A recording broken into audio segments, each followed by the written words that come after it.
மனிதர்களுக்கு இறுதிச் சடங்கு செய்வது போல் வளர்ப்பு நாய்க்கும் இறுதிச் சடங்கினை செய்த சம்பவம் அனைவர் மத்தியிலும் நிகழ்ச்சியை ஏற்படுத்தியுள்ளது. யாழ்ப்பாணம் வட்டக்கோட்டை பகுதியில் இன்று இந்த சம்பவம் இடம்பெற்றுள்ளதாக எமது செய்தியாளர் தெரிவித்தார். நபர் ஒருவரால் வளர்க்கப்பட்டு வந்த பைசா என அழைக்கப்படும் ட்ரொட்விலர் இன நாய் 18 வயதை கடந்த நிலையில் நேற்று உயிரிழந்தது. கடந்த 10 வருடங்களாக தனக்கு பாதுகாப்பினை வழங்கிய நன்றி கடனுக்காக மனிதர்களுக்கு செய்கின்ற இறுதிச் சடங்கு போல் பைசாவுக்கும் இறுதிச் சடங்கினை நடாத்தி நெகிழ வைத்துள்ளார் பைசாவின் எஜமான்.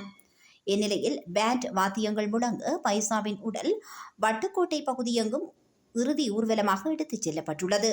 அதன் பின்னர் எஜமானின் காணியில் பைசாவின் உடல் நல்லடக்கம் செய்யப்பட்டமை அனைவரின் கவனத்தையும் ஈர்த்துள்ளது.